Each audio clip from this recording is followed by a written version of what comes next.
let's switch to Gaza for a bit. So recently, you've had this thing where Netanyahu has come out saying that they're going to effectively take over all of Gaza. We're going to take it all. The Trump administration, of course, backs it.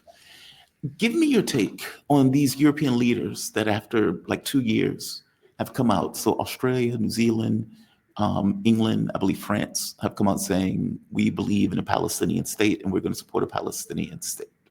I'm very cynical about this. I am deeply cynical about this.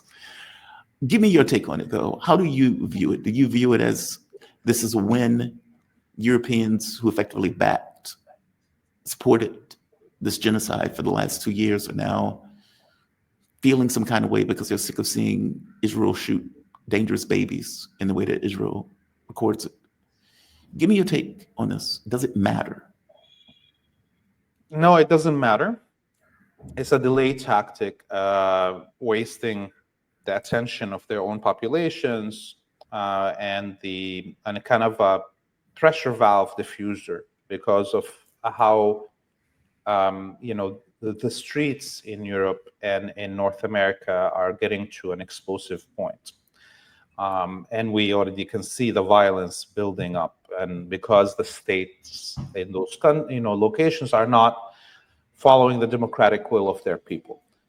So that's one side of it. The other side is that they are, if you read into the plans that they put forward, is that they want to have a demilitarized Palestinian state led by the biggest collaborationist in the history of Palestine, Mahmoud Abbas, that nobody has elected, and with all the resistance groups, meaning 99% of all the political parties in the country being also excluded from governance, and maintaining the apartheid state of Israel. Right. So those are the real objectives of this talk about a two-state solution now, when there is no Palestine that you can create separate from its historical context. Definitely, this is all tactics to diffuse and to prop up again the irrelevant Mahmoud Abbas that nobody hears about now, except when YT gives him a seat to talk in front of the cameras. That's nobody in Palestine knows what's happening in his life except when he's out on tours with his white masters. Yeah. Would you call him a collaborator? He's a treasonous collaborator, definitely. The blood of Palestinians in the West Bank and in Gaza is on his hands, drenched. The Palestinian Authority security forces have killed at least 40 Palestinians since the beginning of the Aqsa flood in the West Bank, themselves directly killing people. This is a man who has stolen so much money. His children are millionaires in Canada. One of his children is a multimillionaire in Montreal, Canada. People should be looking for his house, try to figure out where the guy lives. Similarly, his other son is in France, also multi-billionaire. So these are the house slaves that will, as we see, Mahmoud Abbas is trying to put out the fire in Master's house by, talking about a two-state solution right now, because Israel's on fire. There is nobody that wants to have Israel, and he's trying to save it by having a two-state solution. I mean, but see, I always think the two-state solution is a shiny object. I never really thought that it's one of those things that you bring up just to show that you are progressive, quote unquote, on the issue without any real meaning associated with it being a two-state solution. That's the way I always take it, especially now, especially in the most recent, several years. Do you think they're going to be able to accomplish this? No, a two-state solution is exactly what you're saying. It is a modern Indian reserve. It's a modern African Bantustan. That's what it is. You're talking about demilitarized, has no sovereignty, no control of its borders, and in the midst of colonial, sittings around you of colonies and so forth. That's exactly what a reserve is and a Bantustan. in the Indian nations, Yeah. indigenous nations in Canada and so on can fly their flag, and they can claim that they have a chief and so forth. But can they print out a passport? Can they do direct trade with other nations? This is what they want the Palestinians to accept, with a covering of a supposed word of a state, but it's not a state. A state controls its territory, the use of violence and trade, foreign affairs, and so forth. None of those would be what the West is now promoting. And anyways, I can tell you for sure they will never even do that. They will never even give the Palestinian a two-state solution. So what do you think happens? Because something has to give. Yeah, I mean, look, when this war started, I said this is not going to be a short war. This is the final war here in the region for Palestine. And there will be probably another year of this. And there will be probably 2 million Palestinians killed at the end of this war. But they will cease to exist as a Zionist colony at the end of this. Okay? There's no two ways around it, except for if the West decides to take us to a world war with nuclear weapons being used, and we're all holocausted. So it's either we come out with no more Zionist colony at the end of this, and or there's no more humanity. I think everybody should mentally get ready for this. And anyone that doesn't want us to end up in a nuclear holocaust in the West, any citizens, should take these words seriously and take action to bring their states to heal under the will of their own people, because their elite of the West are willing, up until today, it's very clear that they are willing to take us to a nuclear holocaust to save this Zionist colony. And therefore, people need to take it seriously, citizens of Europe and North America, and take action, physical action, to force your states to abide by your will. Break that down for me. How do you get from, okay, when you're saying the Zionist entity, are you talking about the ideology, or are you talking about the entirety of the state of Israel itself? That's one. And two, how does it go from these guys are committing a genocide and they're murdering 2.x number of millions of human beings, women, children, old men, fighters, etc., to a nuclear conflict potentially? Well, because okay, so the first thing is that there will be no more. Real quickly, there's static coming on yours. Could you go out and come back in? It just started. It wasn't there before. Static on the mic? Yeah. Let me see. I'm just gonna turn it off. Okay. Yeah, it was fine before. There were no issues. Now turn it on. My audience is gonna start screaming at me. Is it good now? Talk for a little bit further. Let me see if the mic is picking up. Yeah, you can hear it. Is there still static? It is. Sometimes what happens is stepping out and coming back in fixes it. I don't know why. Okay. Okay, Laith will be right back. Sometimes that happens. Dan Kabbalah, one of those people happens, he has to leave and come back. It does not sound fine. There's static on that line. I can hear it from my end. It's not good. It's not good. He'll be back. He'll be back. He'll be back. He'll be back. So sad for both of those sides. Sabotage by no knows who.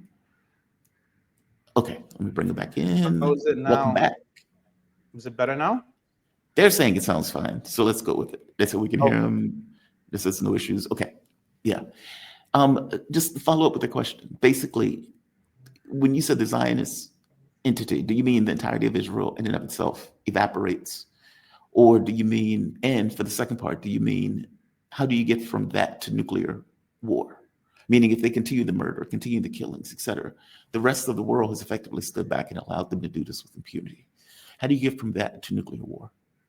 Okay, so they will not be anymore a Zionist colony, which means there will be a Palestine, and only a Palestine between the river and the sea. The vast majority of colonists, because they are Jewish supremacists, will leave because they will not accept equality with the Palestinians, and they will go to places where their Jewish supremacy is protected by the law, like in Europe and North America, where up until now it seems like the populace of these countries are fine with being less than themselves. So that's what I mean by the end of the Zionist colony. Where are we going? Okay, so in my opinion, there will be at least 2 million victims, martyrs in this war. We're already past the 500,000 mark. This is even if we don't count what the martyrs in Syria, who in my opinion are all martyrs of Palestine over the last 15 years.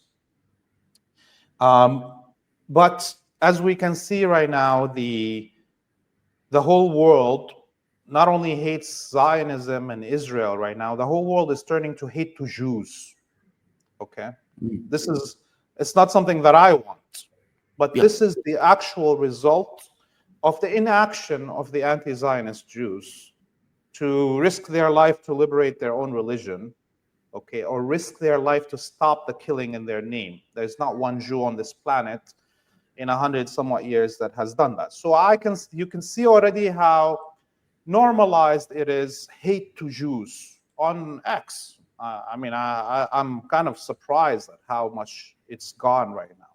So these are thresholds that have passed that we couldn't have even imagined.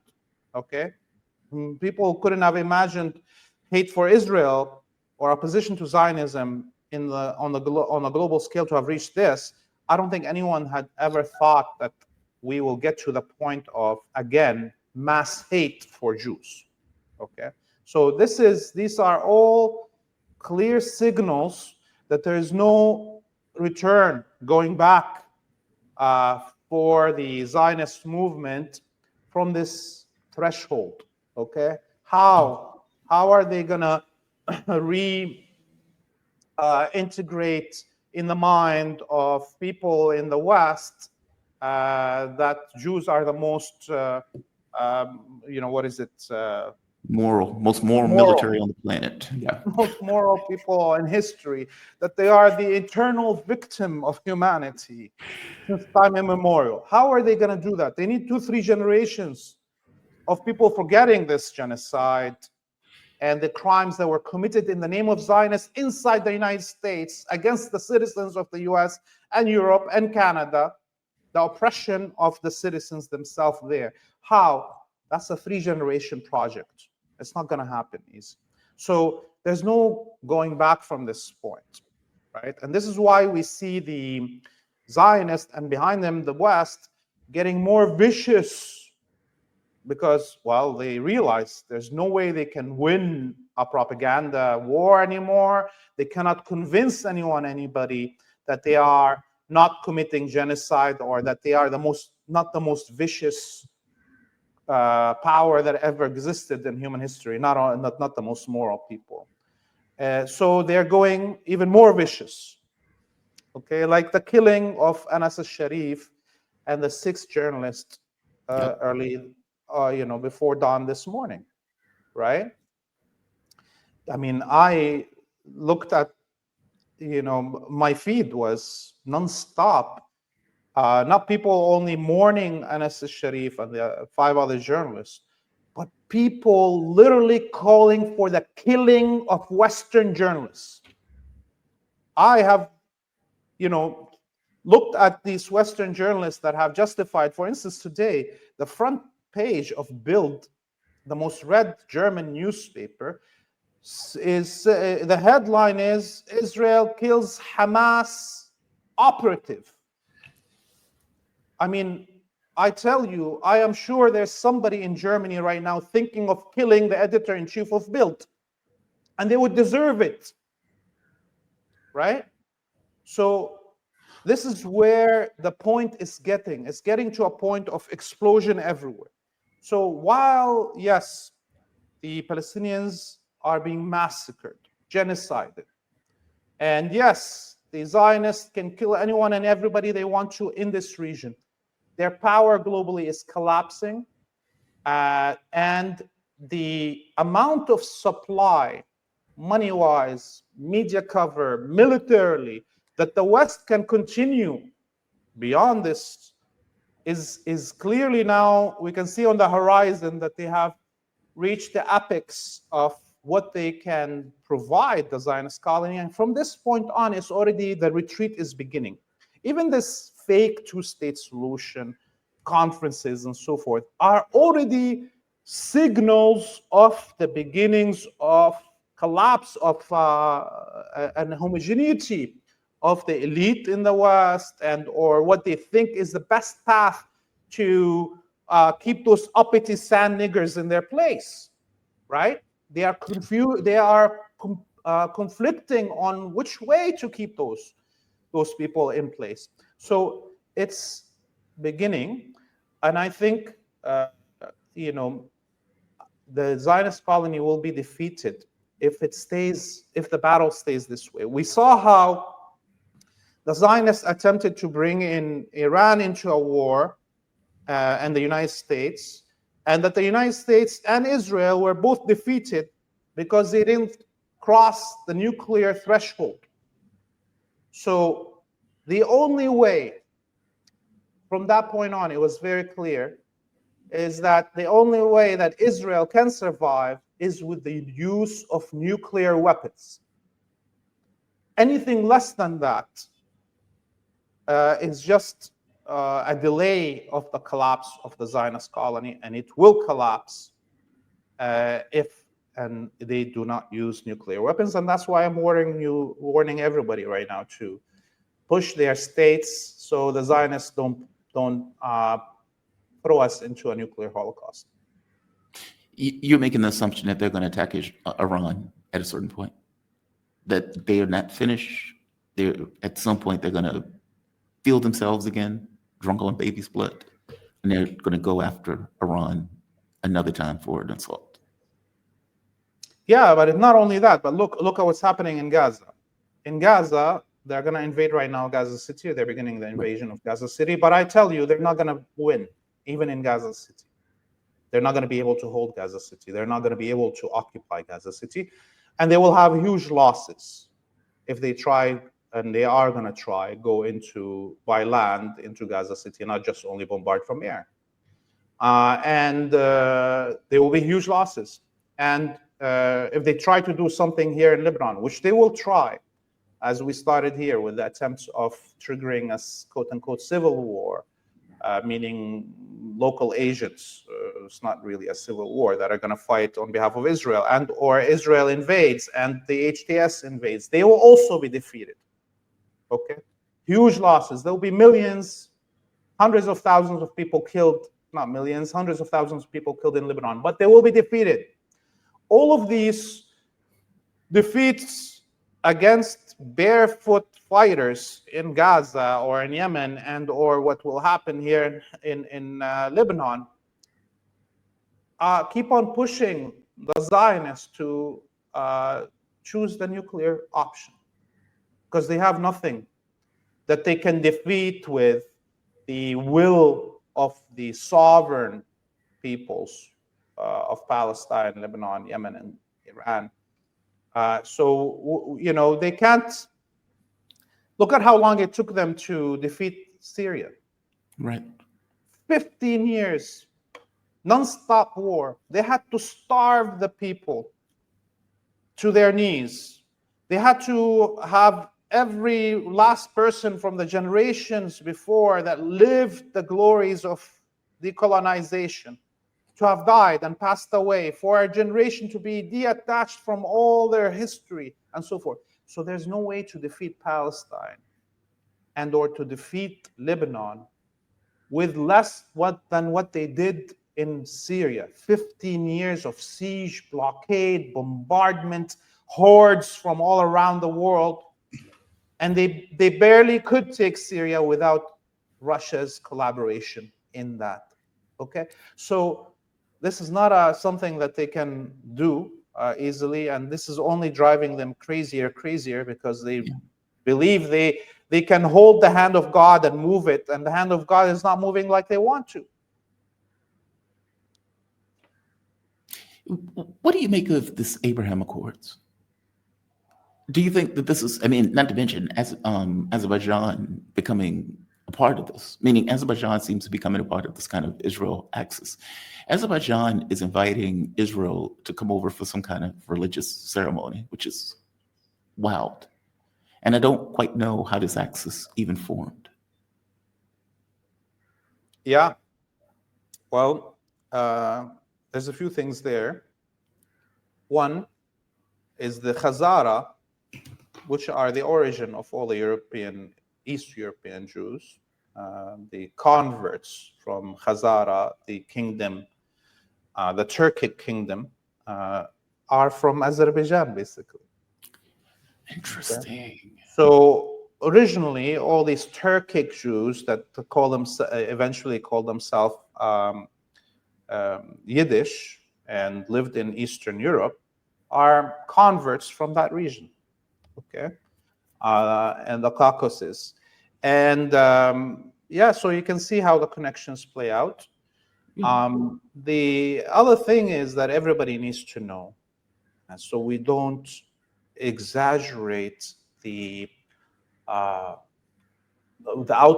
of the Abrahamic Accords, okay, is that every Arabic monarch that is now in existence were all installed by the British.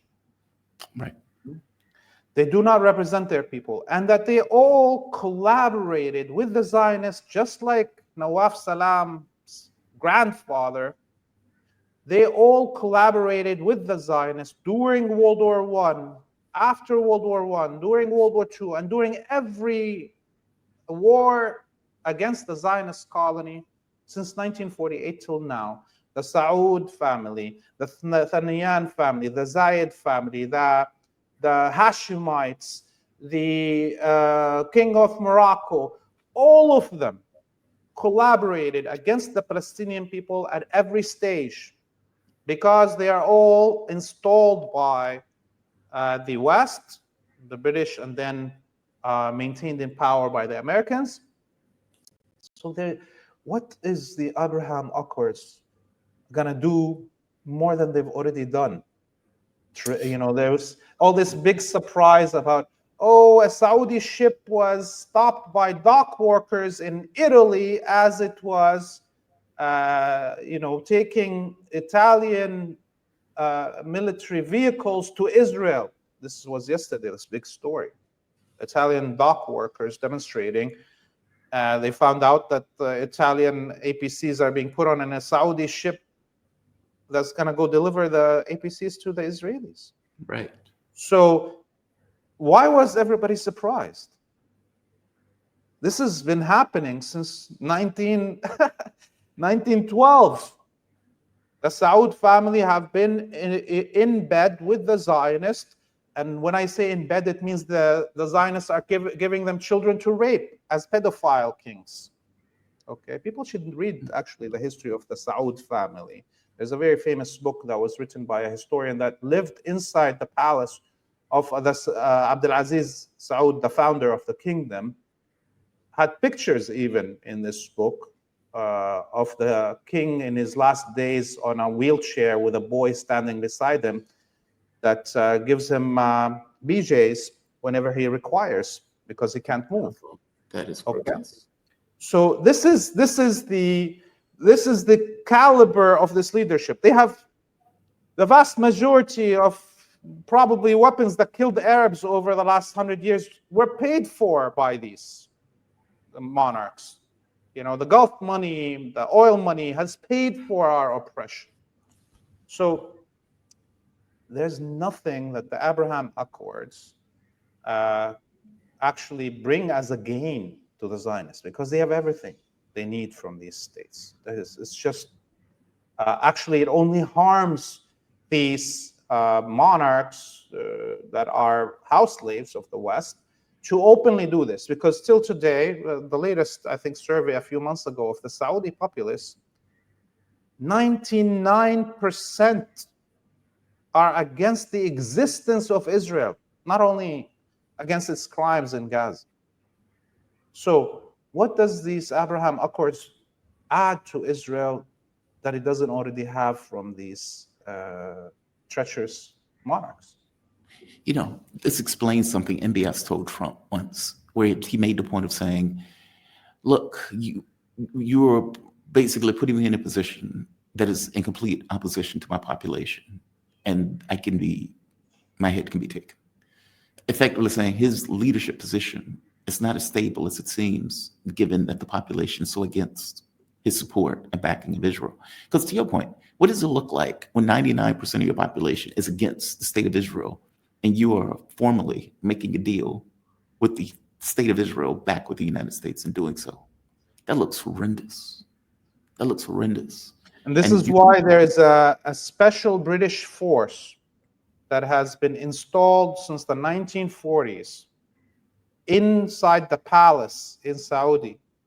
British special forces that only answer to the Saudi king, not to the actual British command.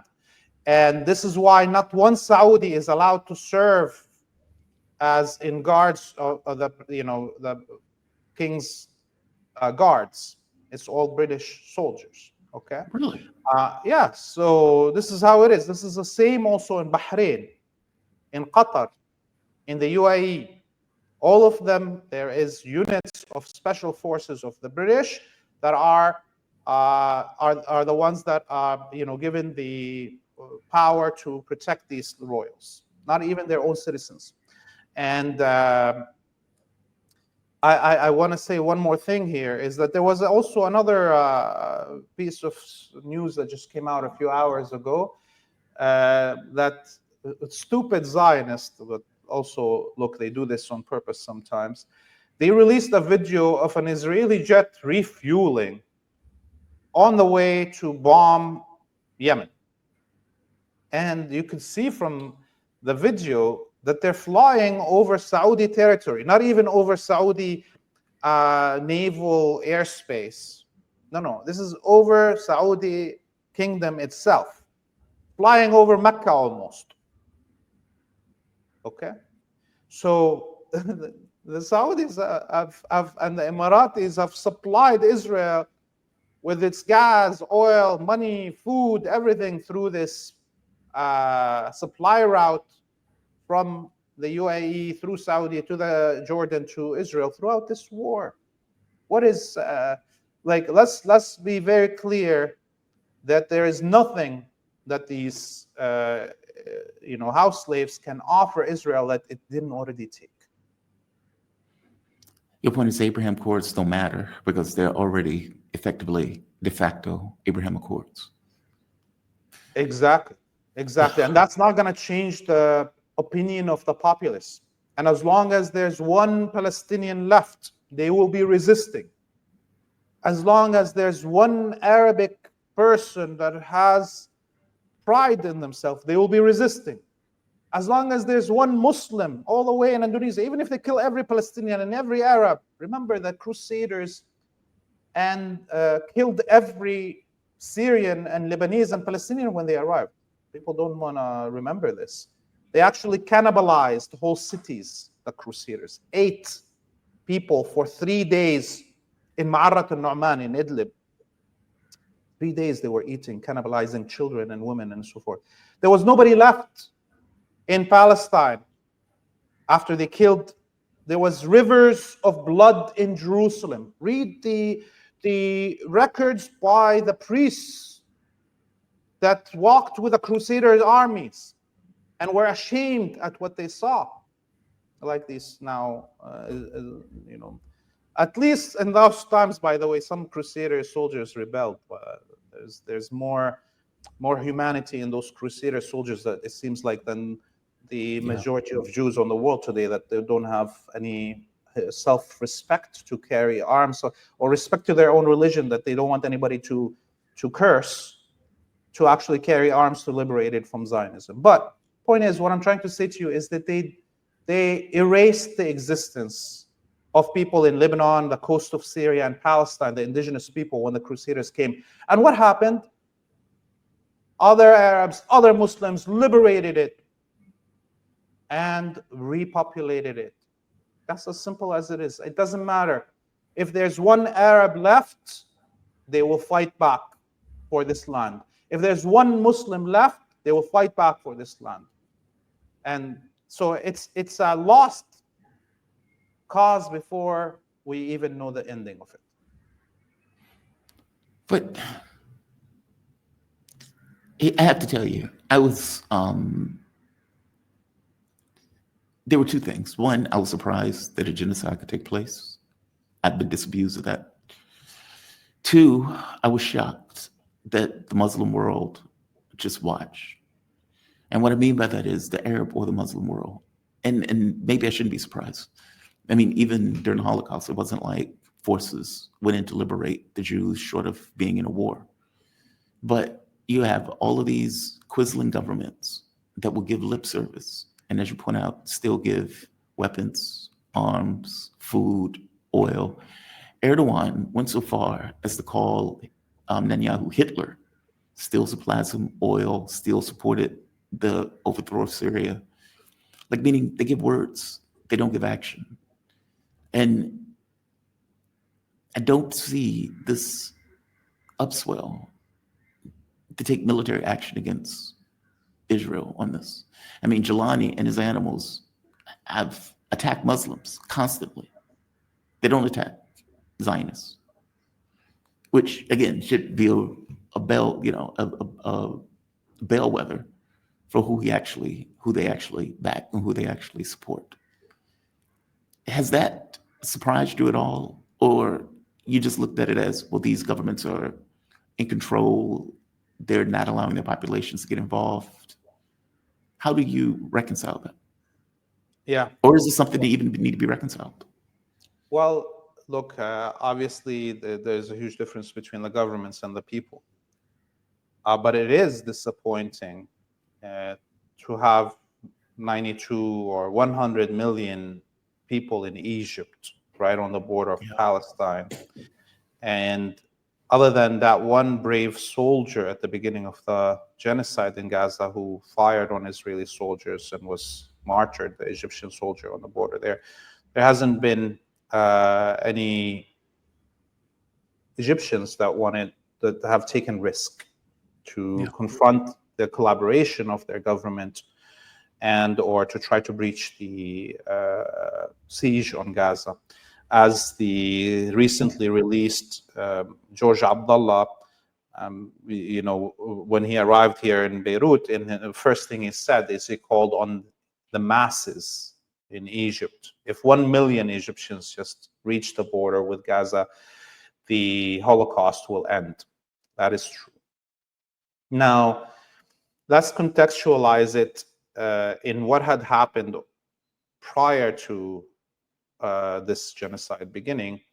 And the West created the Arab Autumn to, on the one hand, fragment the Arabic world in sentiments and attention into their internal issues.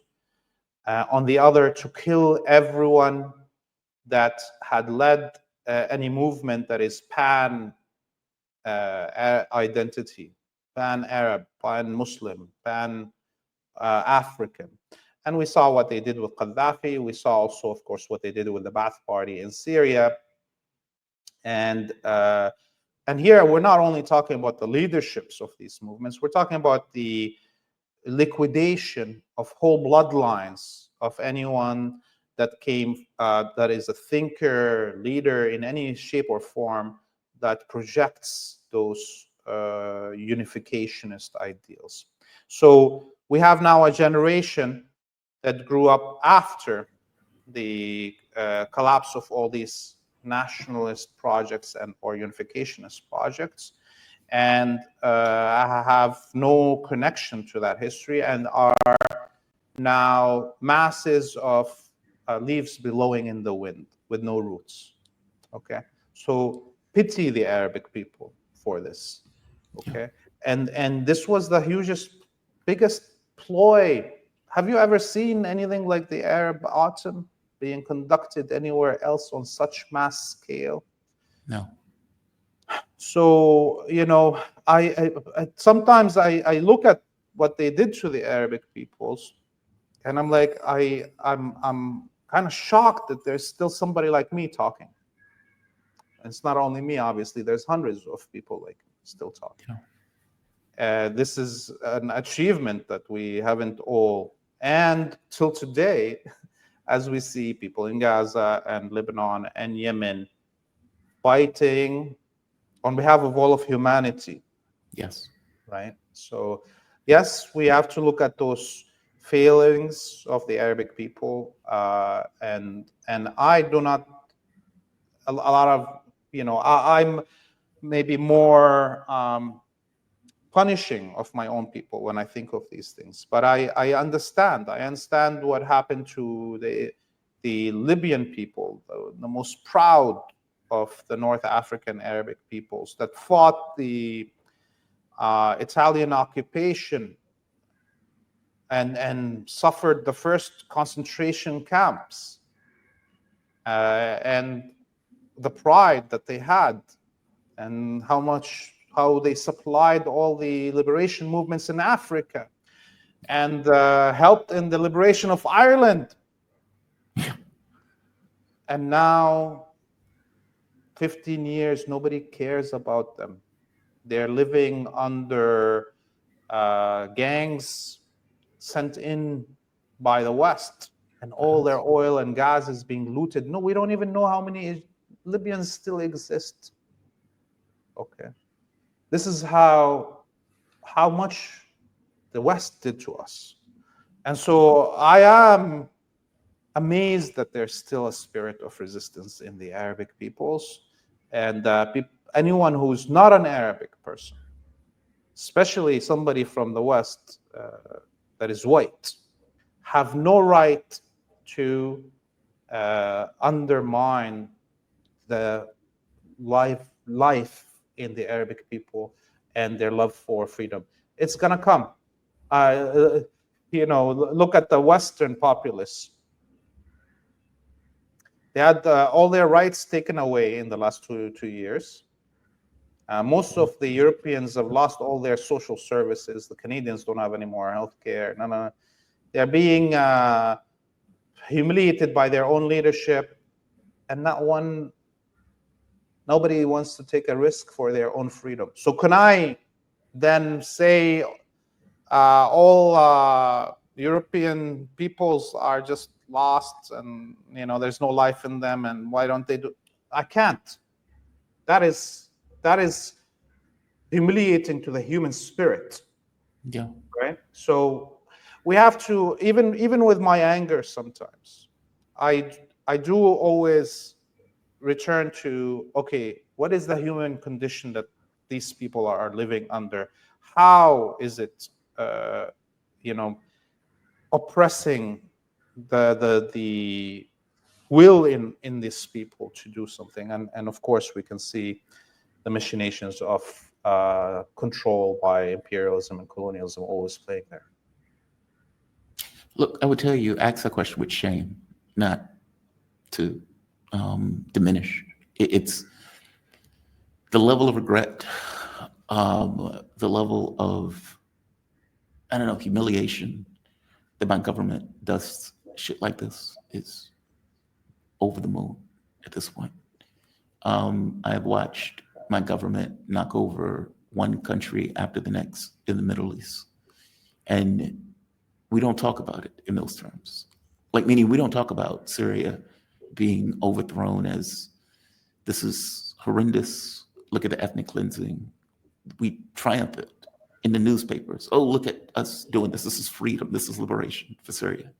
Or even the overthrow of Gaddafi. Hillary Clinton comes out and says, we saw it, he came, he died. They sodomized the guy with a machete. And they didn't care after the fact that they were selling Africans in slavery from one of the richest countries in Africa. Like, when I say this stuff or when I ask these questions, it's, I don't know, it's out of regret, it's out of shame. It's not out of trying to undermine the condition that the West has put those countries in. I hope that makes sense. That's not where this is coming from. It's coming from a different place. But I was surprised that there wasn't more of a backlash in it, despite the fact that the US and the West was effectively causing it. It was By the way, there's right now, I think, around 20,000 Egyptians in jail that have either demonstrated or posted stuff. 20,000 is a huge number, right? And if you remember, a couple of weeks ago, there was that caravan trying to reach the Gaza border. Yes.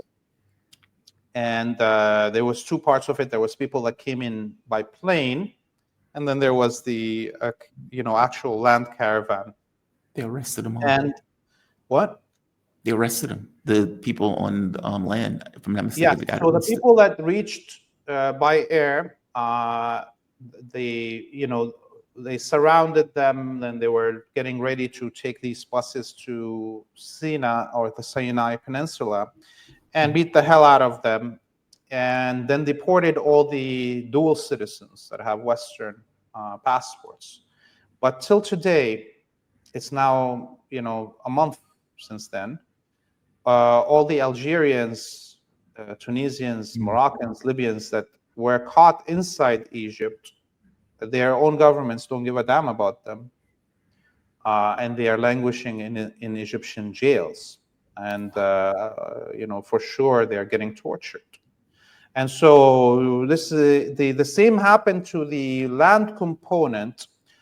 Libya is gang territories, and the eastern part of Libya is controlled by General Haftar, who lived 30 years in Langley, actually in the CIA compound for 30 years until they brought him to Libya.